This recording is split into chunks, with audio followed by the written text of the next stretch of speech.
Yeah, solid advice. Jocko, I wonder if we could just walk people through maybe some of the basic tenets, start with extreme ownership, get into dichotomy of leadership, and just maybe end up on some of the tactics in the field manual. Extreme ownership, obviously when you first came here 4 years ago, had a big impact on me. I started living it. Honestly, I got these affirmations I say every day, and I still say a bunch of those things from the book. I said them this morning: prioritize and execute, lead down the chain of command, over communicate, all this stuff. Like I say to myself every day as reminders. And I actually teach my students in my class. Like, they watch your video, and the three tenets of my class are resistance, which is a concept from Stephen Pressfield's book, The War of Art, understanding that there are forces working against you and you don't get emotional about them, but you know they're there. Extreme ownership, they watch your videos and they all pledge to take extreme ownership in the course. And it's been a game changer, Jocko, because it's a mindset, and they've mostly never heard it before. And some are different places on the victim spectrum. Some are massive victims and some are partial victims. And even those of us that claim to own extreme ownership, still have victim tendencies. And so they kind of embrace it. But for people that maybe don't know the concept, maybe you can just walk us through first how you thought of it, and then just a basic understanding of it. Well, you asked me how I thought of it. I actually named it when I was working with a client, and this client, I was working with a senior leader, and they were complaining about this and complaining about this and complaining about something else, and they weren't getting what they needed. And I wrote an email to that individual, and I shared it with all of her peers. And the email that I wrote was, I said, listen, I was a task unit commander at SEAL Team 3. The boss above my boss had a meeting, brought us all in, told us what was going on, gave us an update about the world, gave us an update about the deployments, gave us an update about the SEAL teams. And then he said, hey, is there anything that you guys need? So, he's reaching down the chain of command a few levels to ask us, hey, is there anything that you need? And so he starts going around the room, and the first task unit commander says, well, my guys need boots for winter warfare because they don't have the right boots. And the next guy says, we need Wi-Fi internet out at our desert training site because the guys need to be able to contact their families when they're out there. And the next guy says, well, we need this new headset that's come out because that's going to help us do our operations better. He went around the room, and everyone's asking for something. And he got to me, and I said, I don't need anything, sir. We're good to go. I got it. And like, you could hear the room, everyone just said, man, I wish I would have said that. All the other task unit commanders were thinking, I wish I would have said that, because what it said was, listen, you don't have to worry about me. I got this. And that wasn't like I didn't do it. I didn't say it to have this big impact. I was telling the truth. The truth was, you don't need to give me anything. I got it. I'll run with it. And what that meant was, this relationship that I had with my boss's boss, when I actually needed something and I asked for it, I got whatever I wanted because he knew I really needed it. But the idea that, look, whatever's going on in my world, I control, I own, and I'm going to win. That's the initial time that I started, that I wrote the word extreme ownership, was explaining this to a client. Then once I explained that, people would ask me about it. And I would explain all these situations where it's not only in this positive way that it comes out, it's actually in a negative way too. When something bad happens, and the first time I saw this, when you're going through SEAL training, you have a swim buddy. And you go and you do everything together. And one of the things that you do is timed ocean swims. So during these timed ocean swims, you're out in the open ocean, you have to do something called guide, which basically means navigate. So as you're swimming, one person is the guide and is looking for a landmark and is following the landmark, and the other person's just swimming. And sometimes you rotate back and forth depending on what's happening. So I had a swim buddy, and we failed our swim, which means we didn't meet the required time. I think it was a 3-mile timed ocean swim. We failed to swim. We get back. There's a bunch of people that failed to swim. We all have to go and stand in front of the instructors and explain why we failed. So we're standing in swim buddies. I hear the pair in front of us go. The pair in front, everyone's getting, drop down, push-ups and all this stuff. It comes our turn.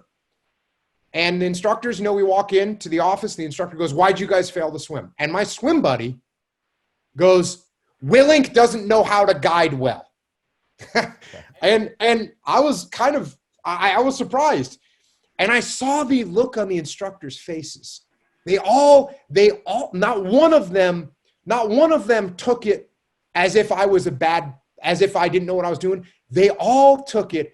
I could see the look on their eyes that this guy is blaming someone else for his failure.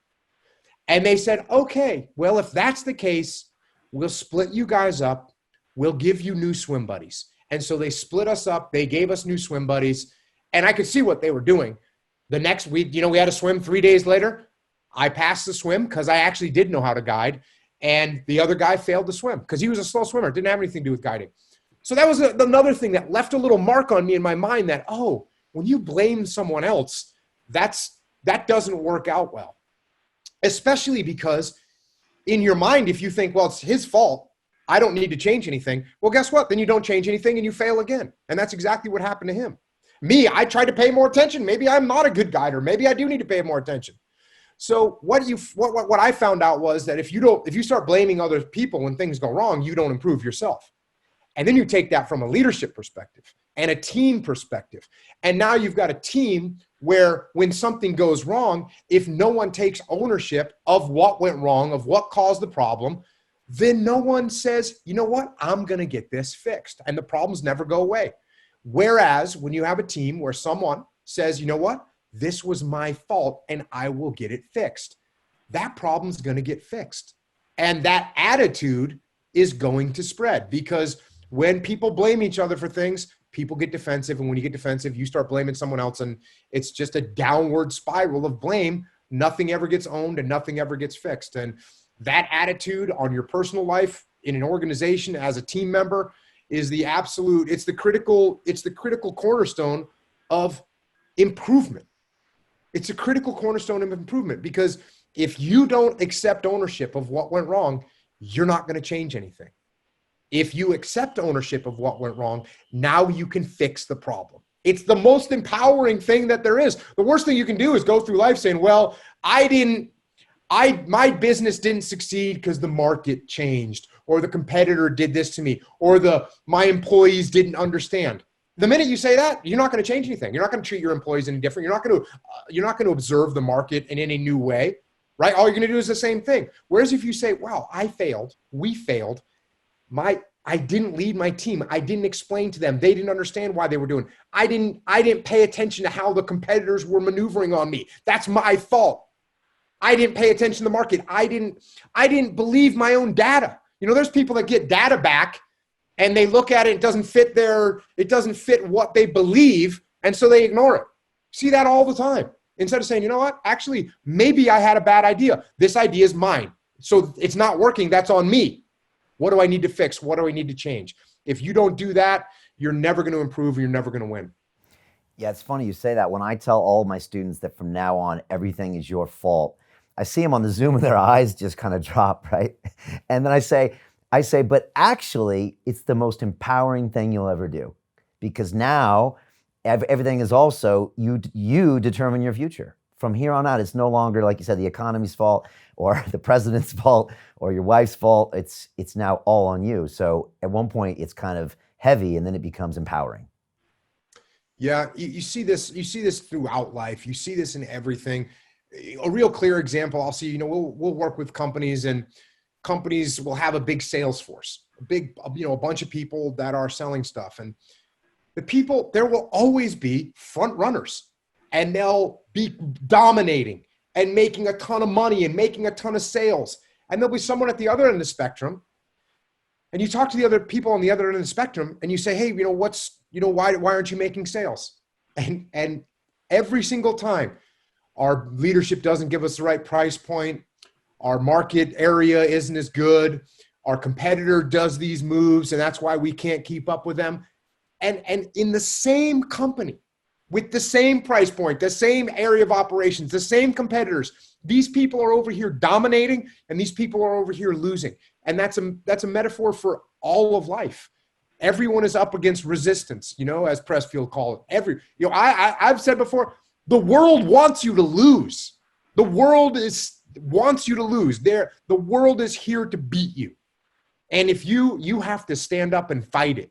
And if you don't, you can crawl over into the grave the graveyard of people that didn't take ownership and didn't figure out how to make adjustments themselves to win.